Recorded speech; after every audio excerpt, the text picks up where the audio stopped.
I was staring at the diamond ring in Sarah's palm. My grandmother's ring.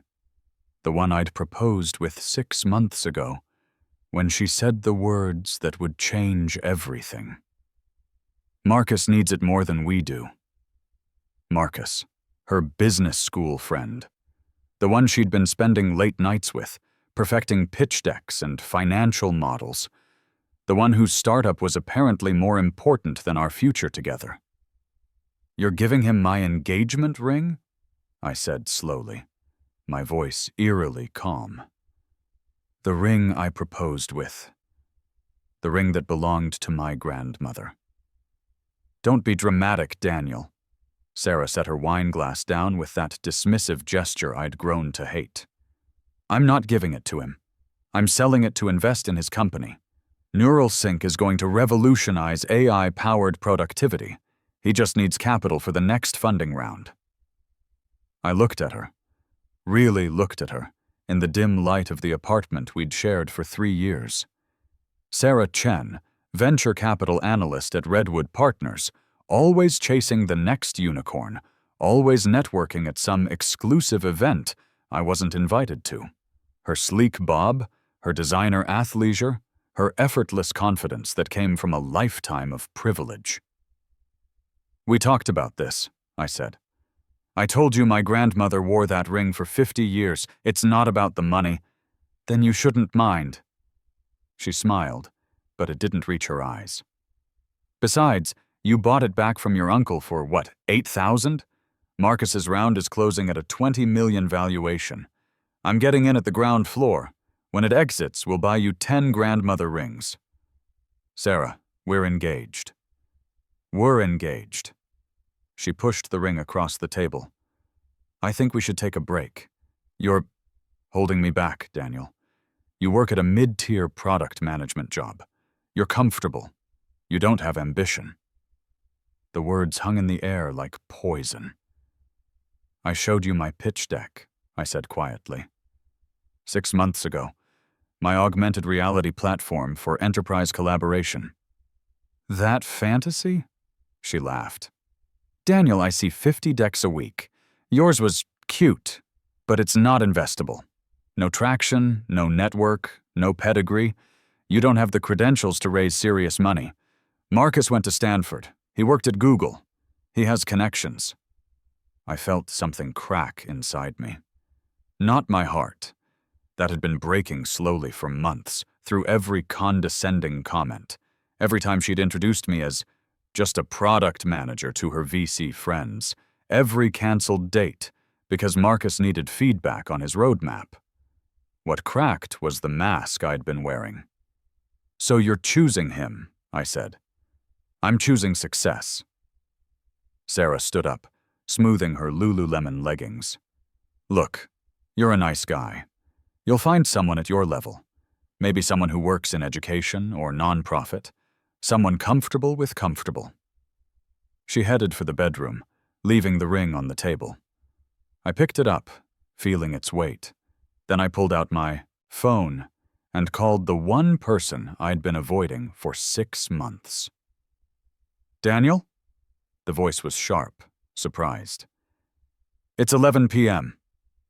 "I know, Victoria. I need to talk to you about your offer." There was a long pause. "I thought Sarah convinced you I was the enemy." "Sarah's funding Marcus Rivera's startup with my engagement ring." Another pause. Then Victoria Chang laughed. Not cruel, just darkly amused. "Of course she is. Marcus is her type. Stanford pedigree, Google resume, and absolutely zero original ideas. His AI productivity app is just a worse version of what 6 other startups are already building." "You know about Neuralink?" "Daniel, I know everything. It's my job." Victoria was a principal at Catalyst Ventures, Redwood Partners' biggest competitor. She was also, by all accounts from Sarah, a ruthless bitch who steals deals and destroys careers. But Victoria had seen my pitch deck. She'd been the only VC who'd taken it seriously when I'd nervously presented at a demo day Sarah had grudgingly gotten me into. She'd offered to meet, to discuss investment, to potentially lead a seed round, and Sarah had forbidden it. She said you were trying to sabotage her career, I said. That you'd steal my IP and give it to one of your portfolio companies. Sarah said that? Victoria's voice went cold. Did she also mention that I tried to recruit her 2 years ago? That she turned me down, then went to Redwood, and then spent the next year telling everyone in the valley that I was difficult to work with? We're not rivals, Daniel. We're enemies. And the difference is that I earned my position while she networked into hers. I looked at Sarah's bedroom door, closed, probably already texting Marcus about her investment. Your offer, I said. Is it still on the table? For your AR collaboration platform? Yes. But Daniel, I don't invest in people who aren't all in. If you're doing this as revenge, I'm doing this because I'm done being comfortable, I said. I'm done being the nice guy who gets stepped on, and I'm done letting people like Sarah tell me what I'm capable of. Then we should talk, in person. Tomorrow, 8 a.m., my office. She paused. And Daniel, bring that pitch deck, the real one. The one with the technology you didn't show Sarah because you knew she'd give it to Marcus. My blood went cold. How did you know about that? Because I pay attention. I saw you at that demo day. You held back. I watched you water down your vision because you were afraid of looking too ambitious in front of your girlfriend's colleagues. I see that all the time with founders who have someone whispering doubt in their ear. Her voice softened slightly. Your AR platform isn't just another collaboration tool. It's a complete reinvention of how distributed teams work together. But you pitched it like it was a video chat upgrade because Sarah told you to be realistic. I closed my eyes. She was right. Every word. 8 a.m., I said. One more thing, Victoria added. Pack a bag tonight. If we're doing this, you're moving out of that apartment tomorrow. You can't build a billion-dollar company while sleeping next to someone who thinks you're mediocre. She hung up. I sat there in the dark, holding my grandmother's ring, listening to Sarah laugh on the phone in the bedroom, probably talking to Marcus. Then I opened my laptop and pulled up the real pitch deck, the one I'd hidden in an encrypted folder, the one that didn't just propose an AR collaboration platform, but a complete ecosystem that would make Zoom, Slack, and Microsoft Teams obsolete. The one I'd built a working prototype for during all those nights Sarah was out with Marcus. By the time I finished packing my bags at 3 a.m., Sarah still hadn't come out of the bedroom. I left the ring on the table with a note. Sold to investor, got $8,000. Seems fair. I didn't sell it, of course. It went into a safe deposit box. But Sarah didn't need to know that. As I closed the apartment door behind me, my phone buzzed. Victoria. I assume you're not sleeping. Neither am I. Come now if you want. We have work to do. I drove through the empty streets of San Francisco to Catalyst Ventures' office in Soma, that converted warehouse that Sarah always said was trying too hard to look startup-y. Victoria met me at the door herself, barefoot despite her designer suit pants and silk blouse, holding a cup of coffee. You look like hell, she said. I feel like hell. Good. Comfort is the enemy of greatness. She gestured me inside. We're going to spend the next 6 hours tearing your pitch apart and rebuilding it. Then you're going to sleep for 4 hours while I wake up my partners. Then we're going to start building your company. The office was modern, minimalist, and somehow warmer than I expected. Victoria led me to a conference room with a wall of windows overlooking the city. Before we start, she said, I need you to understand something. I'm not doing this to hurt Sarah. I'm doing this because your technology is legitimately remarkable, and she's too busy playing VC mean girls to recognize it. If this turns into a competition between us, and it will because Sarah will see it that way, I need you focused on building, not on revenge. Understood. Do you? She leaned forward. Because right now you're angry and hurt. That's fuel, but fuel burns fast. To build something that matters, you need a deeper motivation. So tell me, Daniel, why do you want to build this company? And don't say, to prove Sarah wrong. That's dessert. I need to know what the meal is. I thought about it. Really thought about it. My grandmother, I said finally. She died 2 years ago. The last year of her life, she was in assisted living. I was working remote, and I wanted to spend time with her, but I couldn't. Every video call felt hollow. I couldn't show her the things I was working on in a way that made sense. I couldn't collaborate with my team in a way that felt real. When she died, I kept thinking, what if we had better tools? What if distance didn't mean disconnection? Victoria was quiet for a moment. That's the meal. Hold on to that. We started working. Victoria was ruthless. She tore apart every slide, challenged every assumption, forced me to defend every technical choice. But she also understood the technology in a way Sarah never had. She immediately grasped that my AR platform wasn't just about meetings. It was about creating persistent digital workspaces that teams could inhabit together, regardless of physical location. This is a 10-year vision, she said around 4 a.m., staring at the architecture diagram I'd sketched. You're not building a product. You're building a platform. Eventually, you want to replace the office itself. Yes. That's $100 billion vision, Daniel. Not a billion. Do you understand the difference? A billion-dollar company is an excellent outcome. $100 billion company changes the world. It also means a much harder road, more competition, more pressure, higher failure rate. I understand. She studied me. I don't think you do. Not yet. But you will. She pulled out her laptop. Let's talk terms. Catalyst will lead your seed round. $2 million at a $10 million post-money valuation. That gives us 20%. I want you to have a serious equity cushion to recruit your first 10 employees. That's generous.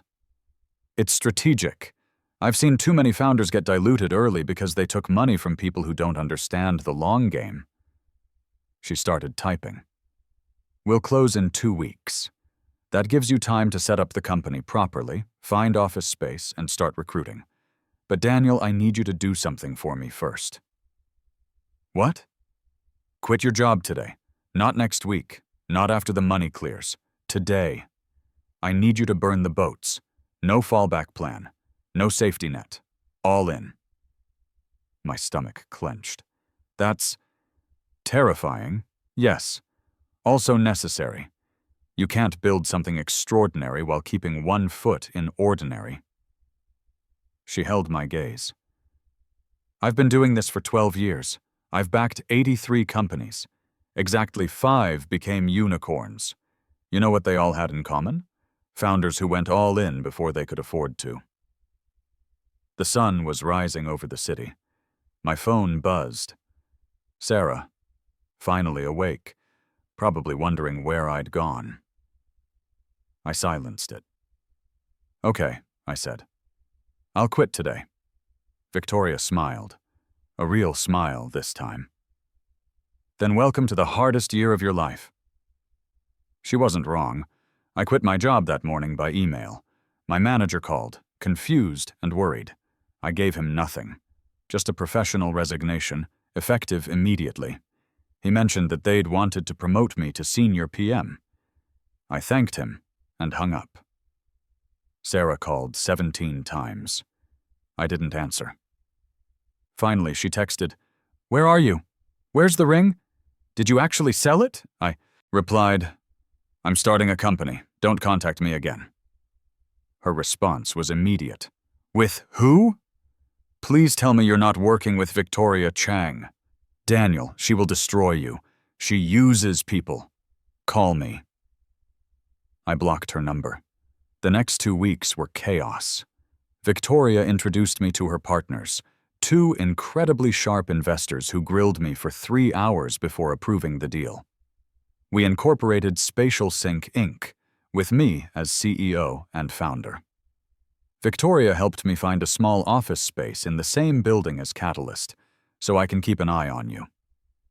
She also made me fire my lawyer and hire hers, a bulldog named Patricia, who explained that in startup land, lawyers weren't advisors but weapons, and I needed weapons. Your girlfriend's firm is going to come after you, Patricia said matter-of-factly. Sarah will claim you stole IP ideas you discussed with her.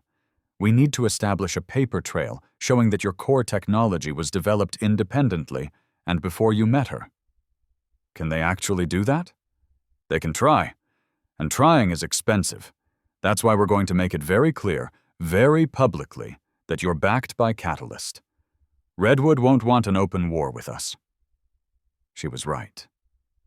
3 days after we announced my seed round on TechCrunch, Sarah showed up at my new office. Victoria intercepted her at reception.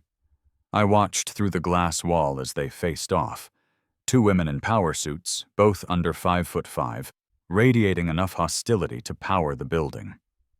"He's not seeing you," Victoria said. "I need to talk to him about a legal matter," Sarah shot back. "Then have your lawyers contact his lawyers. You're not getting within 50 feet of my founder." "Your founder? He was my fiancé. And you threw him away for a mediocre Stanford bro with a derivative AI startup. Your loss, my gain. Now leave." I expected Sarah to back down. Instead, she smiled. That cold, calculating smile I'd seen her use on founders who wasted her time. "You always do this, Victoria. Steal other people's deals, other people's relationships, other people's work. How long before Daniel realizes you're just using him to get back at me?" "Is that what you tell yourself?" Victoria's voice was soft but cutting. "That I'm so obsessed with you that I'd invest $2 million in revenge? Sarah, I know this is hard for your ego to accept, but I don't think about you at all. I think about returns. And Daniel's technology is worth 100 times what I'm putting in. But you couldn't see that because you were too busy fucking Marcus to do your actual job." Sarah's face went white. We're not. Please, I know about the Napa trip. I know about the late nights at his apartment. I know because Marcus bragged about it to his co-founder, who bragged about it to someone at Sequoia, who mentioned it to me at a dinner. You broke up with Daniel because you wanted to be with Marcus and pretend it was about business. At least, own it. I stepped out of my office. "Sarah, go." She turned to me, and for a moment I saw something almost human in her eyes. Regret, maybe, or just anger at being exposed. "Daniel, please. We need to talk. Just 5 minutes." "No." "I made a mistake. I panicked. He's not what I thought. The startup is struggling. His technology doesn't work. He lied about his traction, and now I'm in for 30,000. You sold my grandmother's ring for 30,000? I felt my rage crystallize into something cold and sharp. What was it actually worth? She looked away. 45. So you pocketed 15,000 and told Marcus it was worth 30. Did he know? Or did you defraud both of us? It's not like that. Get out, I said, and tell Marcus I said good luck. He's going to need it. She left, heels clicking on the concrete floor, and I realized I felt nothing. No satisfaction, no lingering love, just nothing. That went well, Victoria said dryly. Now can we get back to work? Your first engineering hire starts Monday, and you need to finalize the technical roadmap.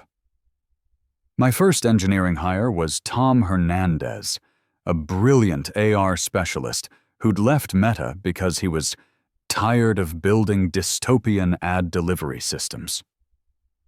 Victoria had found him through her network and convinced him to take a pay cut for equity. You really think this can work? Tom asked, reviewing my prototype code. Because this is insane. The compute requirements alone, I know. But I've figured out a way to distribute the rendering across edge nodes. Lower latency, better performance, and it scales. He stared at me. Show me. I showed him. 6 hours later, we were both exhausted and exhilarated. Holy shit, Tom said. This actually works. This is going to kill Zoom. That's the idea.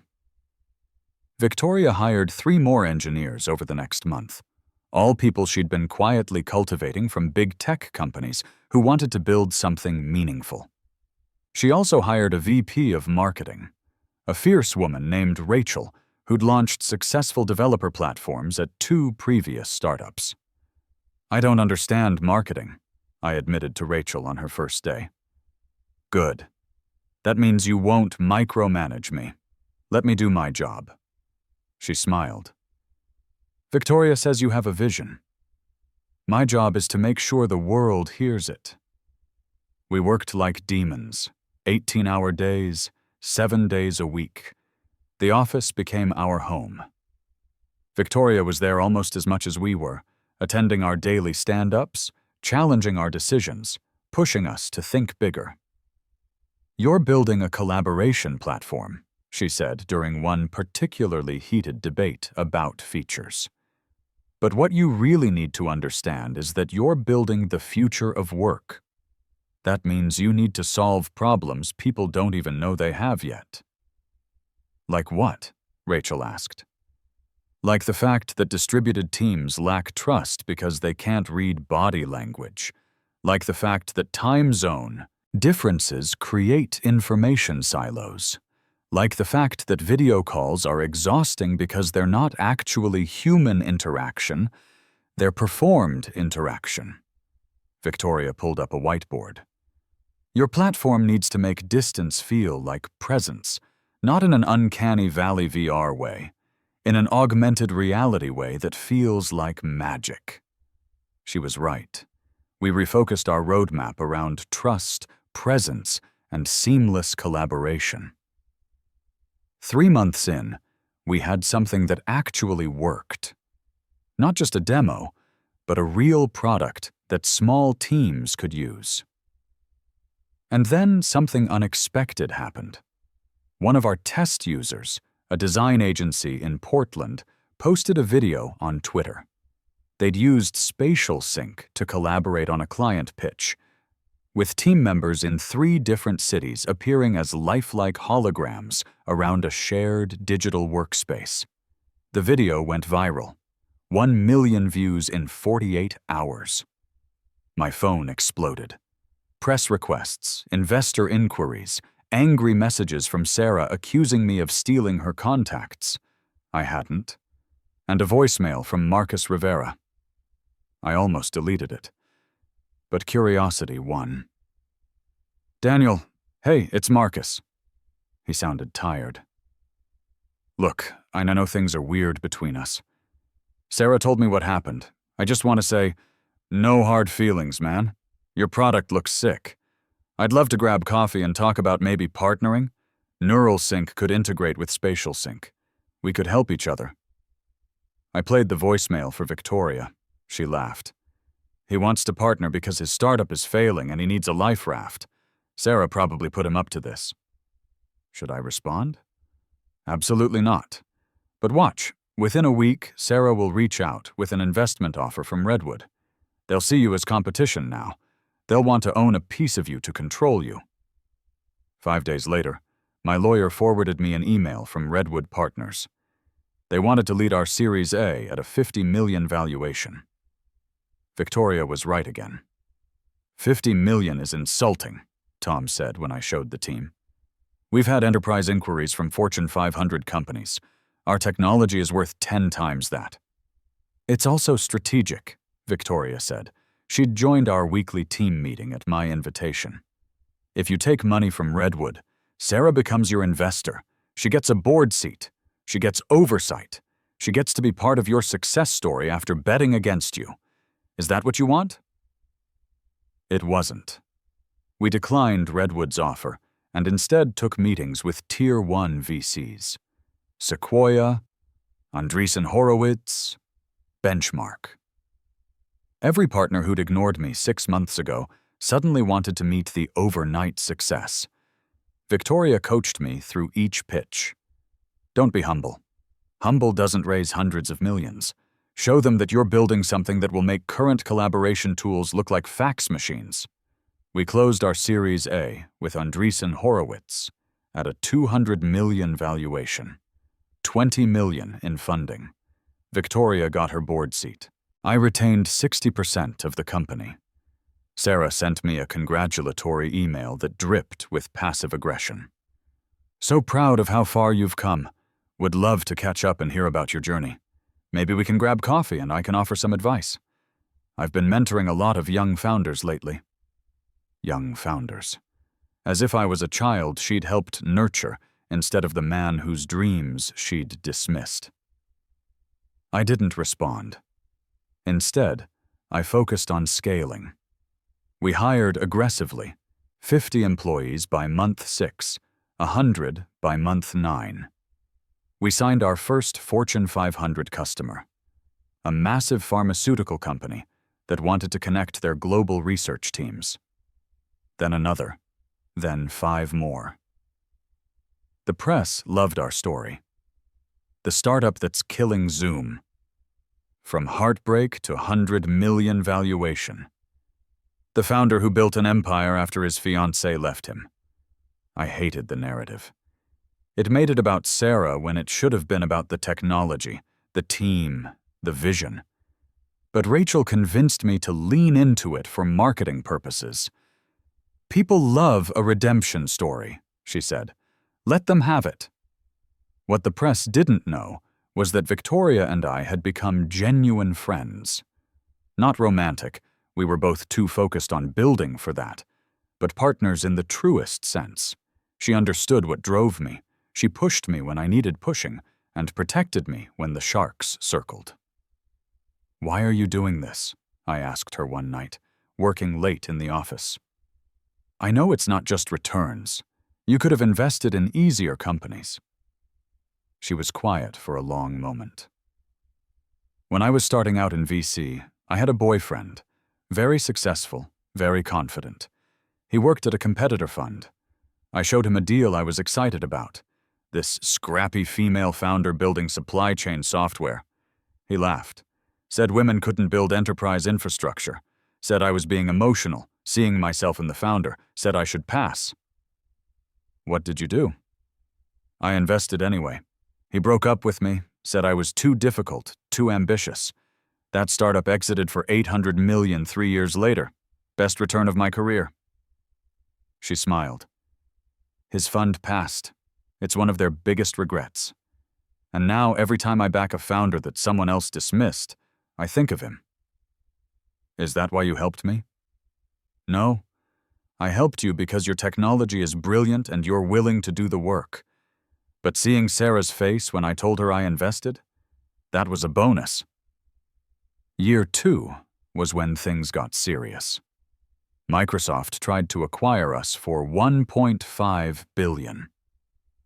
It was tempting, life-changing money, validation, an easy exit. But it also meant killing the vision. They don't want your platform to succeed, Victoria said. They want to kill it before you kill Teams.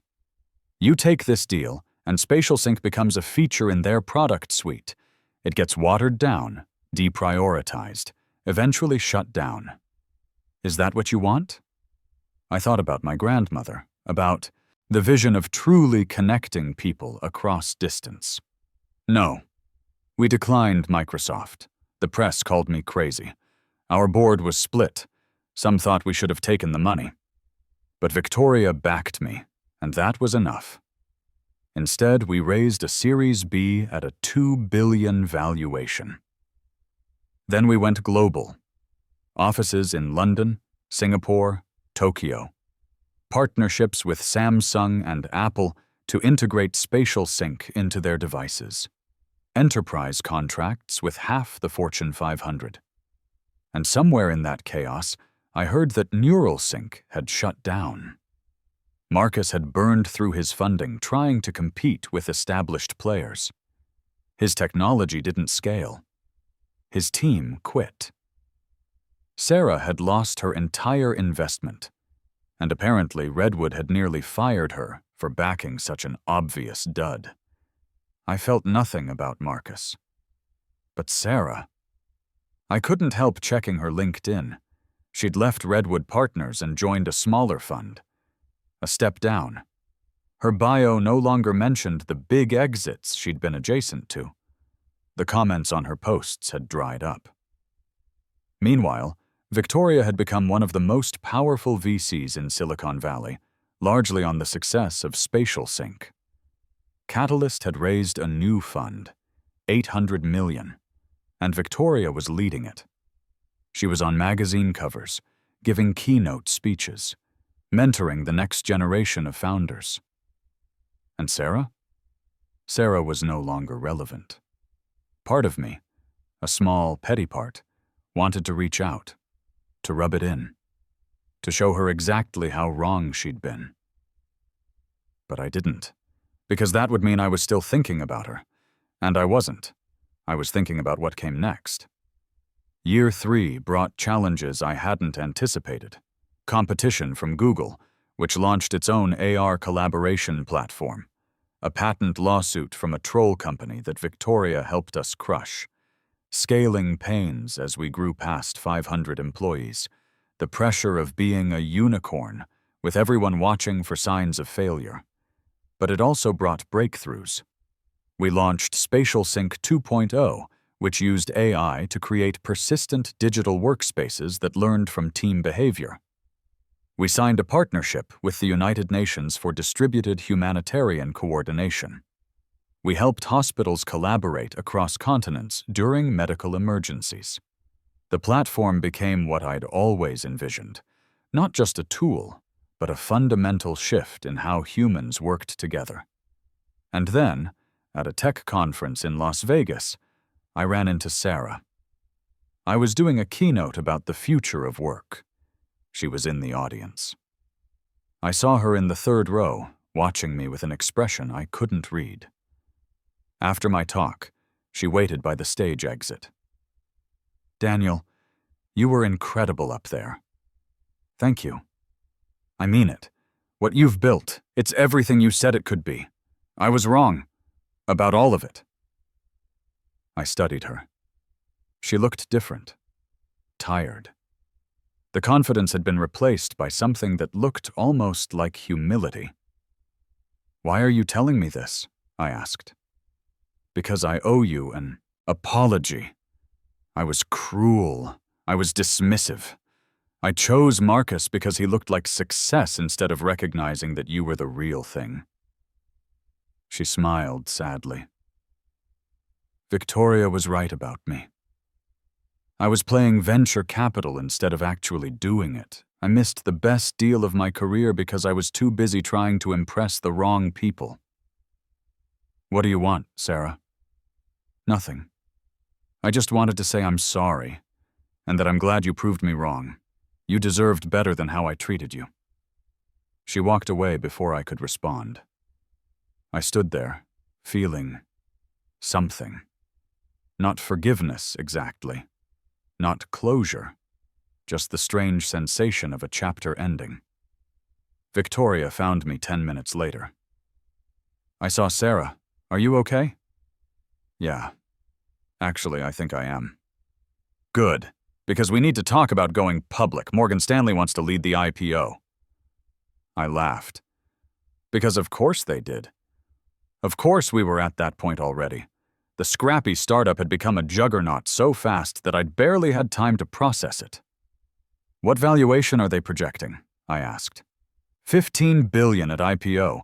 Potential to hit $50 billion in 5 years if we execute. $50 billion. More money than I could spend in 10 lifetimes. More than enough to prove every doubter wrong.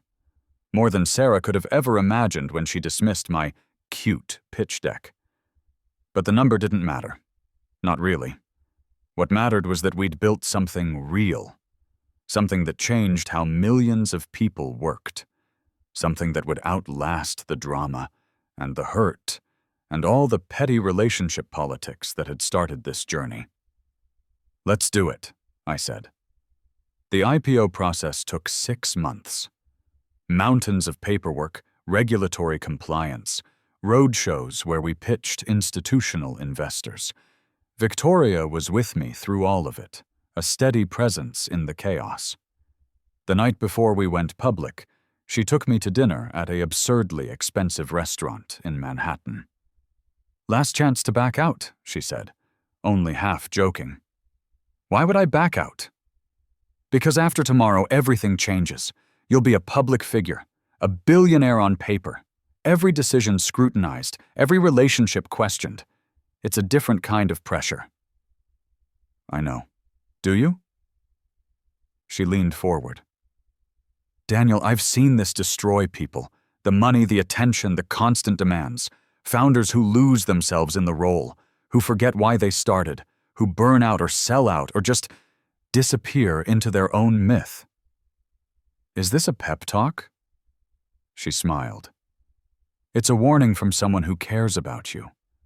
Don't become the asshole. Don't let success make you into the person who hurt you. Stay the guy who built this because he wanted to connect people, not the guy who built it for revenge. I'm not. You're not now. But tomorrow, you'll be worth billions. Money changes people. Power changes people. I need you to promise me that when some young founder pitches you 5 years from now, you won't be Sarah. You'll be better." I thought about it. Really thought about it. "I promise." The IPO was surreal, watching SpatialSync trade on NASDAQ for the first time. Seeing the price climb from $45 to $67 by close. My equity, 60% of the company, suddenly worth $9 billion. $9 billion. My phone exploded with congratulations. Old friends I hadn't spoken to in years, distant relatives I barely knew. Every investment firm in Silicon Valley trying to get a meeting. And one message from Sarah. "Congratulations, you did it. I knew you would." I didn't reply. Not out of anger, but because there was nothing to say. She'd made her choice. I'd made mine. We'd ended up in very different places. Instead, I called my mom, the one person who'd always believed in me, even when I was just a mediocre product manager dating a girl who thought I wasn't ambitious enough. "I watched the opening bell on CNBC, she said, crying. "Your grandmother would be so proud." That made me cry too. The weeks after the IPO were chaos. Press interviews, investor calls, strategic planning sessions. We were a public company now, which meant quarterly earnings, board pressure, analyst expectations. But it also meant resources. We could hire the best talent. We could invest in research. We could expand faster than any competitor could match. 6 months after the IPO, we acquired our biggest threat, Google's AR collaboration platform, for $3 billion. The team joined SpatialSync, and suddenly we had a monopoly on the future of augmented work. The market loved it. Our stock jumped 30%.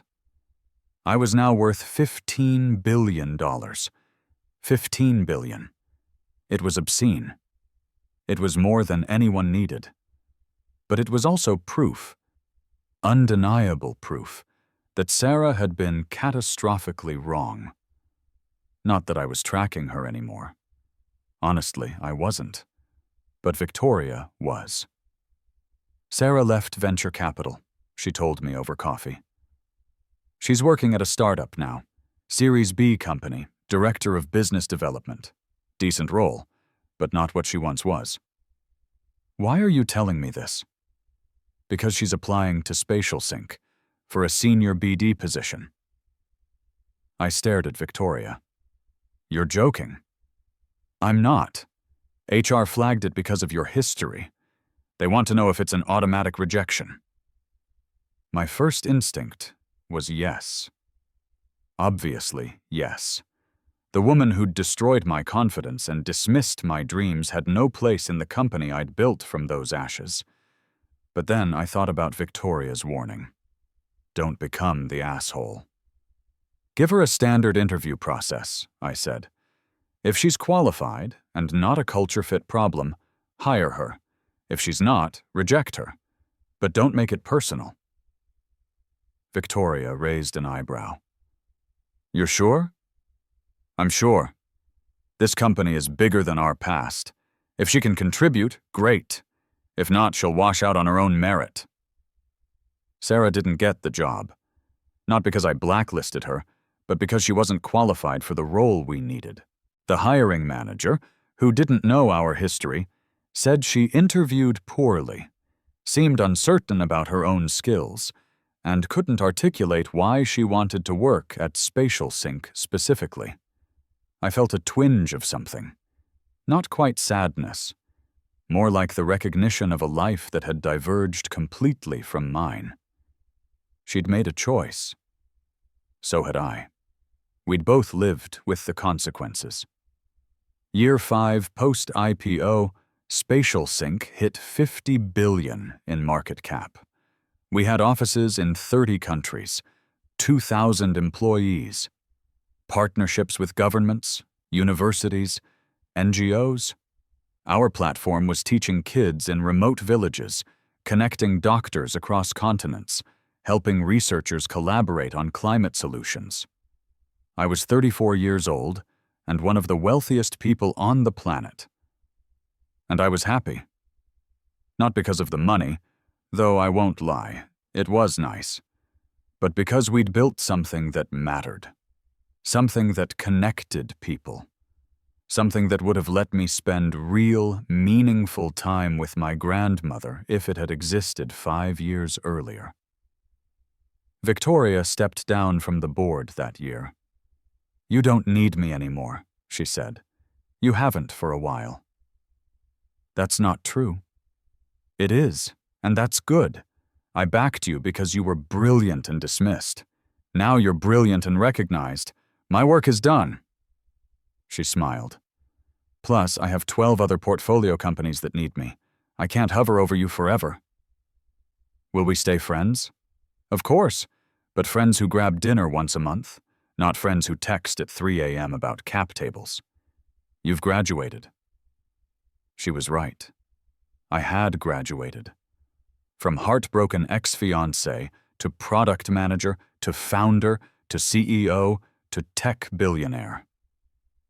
Each role had taught me something. Each had stripped away another layer of doubt. The person I'd been when Sarah returned that ring, uncertain, seeking validation from someone who would never give it, was gone. In his place was someone who knew his worth, not because a VC validated him or a market cap proved it, but because he'd done the work. But the story doesn't end there. Because in year 6, something unexpected happened.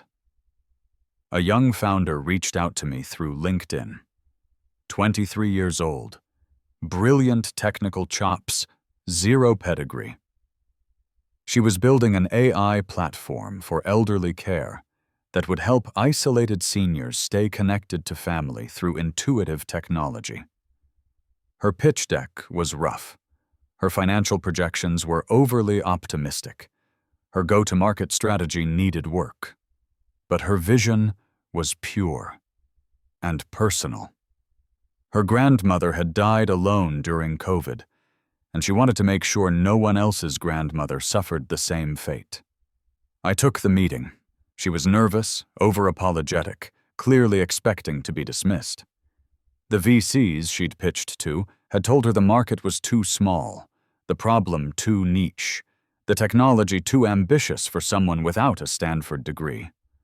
I listened to her entire pitch. Then I asked her the question.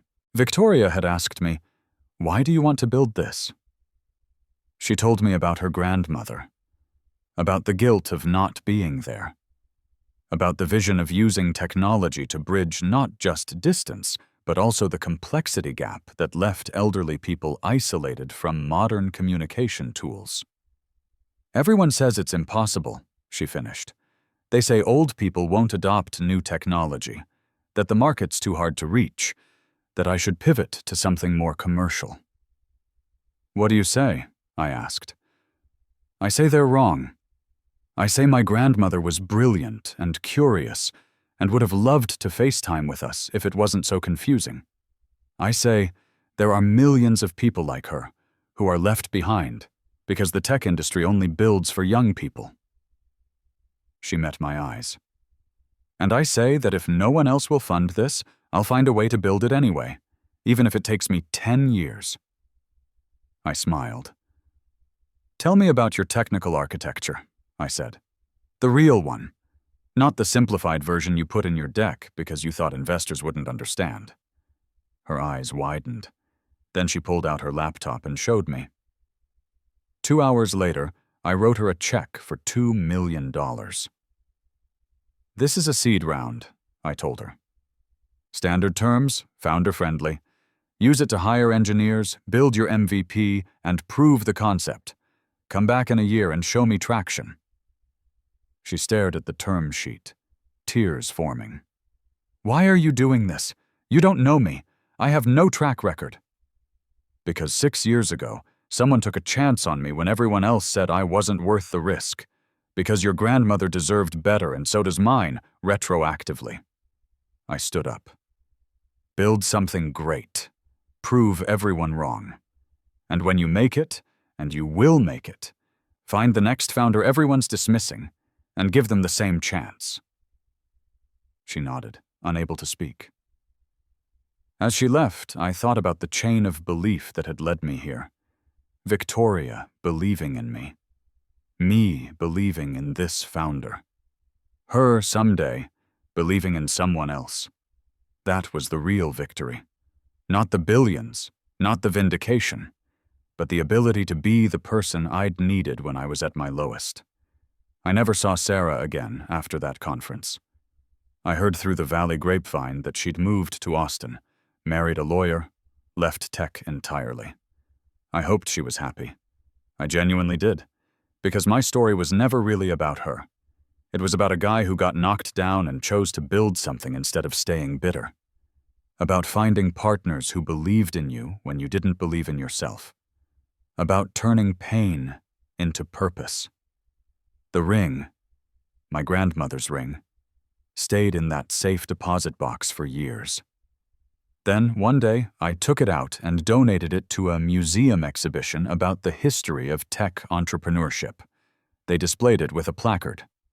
The ring that launched a billion-dollar company, returned by his fiancée to fund a rival's startup, kept by Daniel Chen as a reminder that other people's doubts don't define your worth.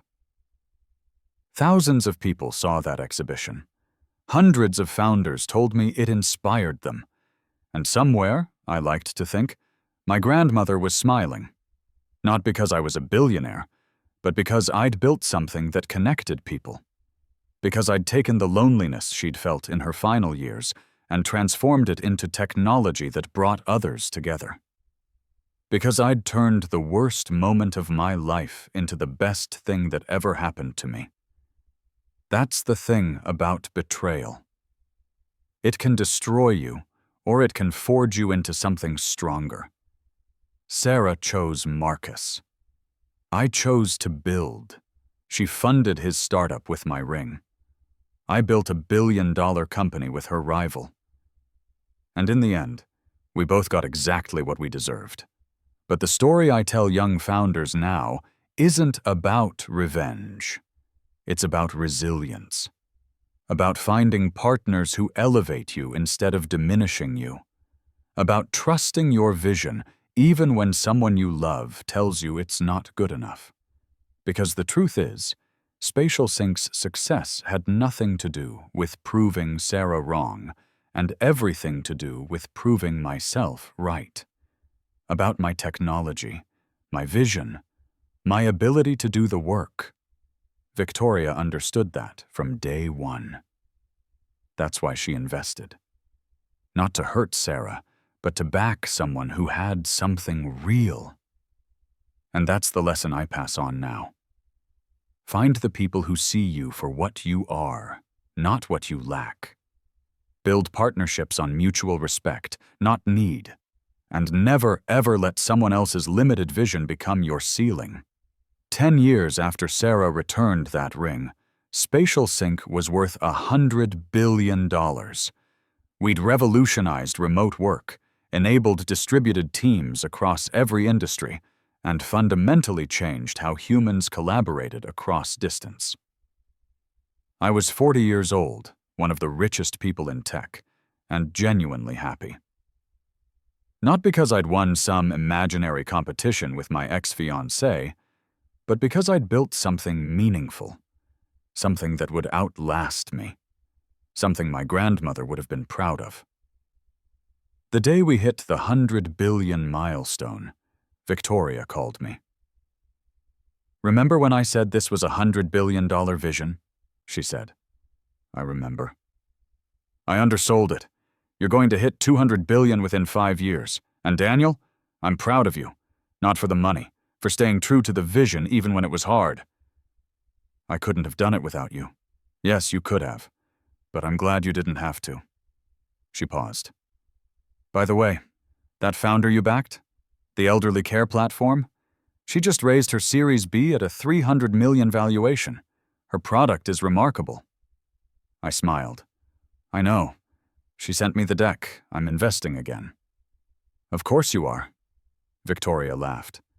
"You've gone soft, backing founders for sentimental reasons." "The best reason." After we hung up, I walked to my office window and looked out at San Francisco. The city where I'd been broken, where I'd been rebuilt, where I'd become something I never imagined when Sarah returned that ring on an ordinary Tuesday night. My phone buzzed. An email from a journalist writing a book about tech success stories. She wanted to interview me about my journey from rejected founder to billionaire CEO.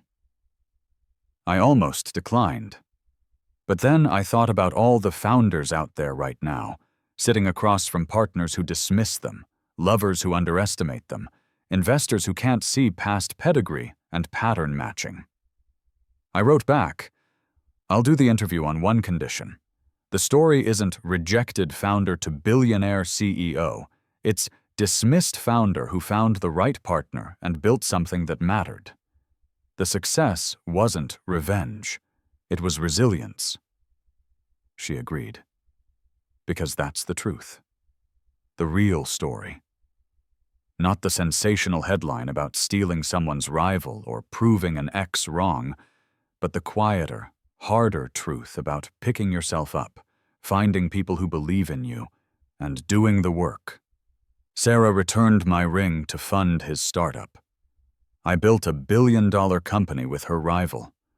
But more importantly, I built a life I was proud of, with people who respected me, creating technology that connected humans across distance the way I'd wished I could connect with my grandmother. And in the end, that mattered more than any revenge ever could. The ring was just the catalyst. The real story was what I built after.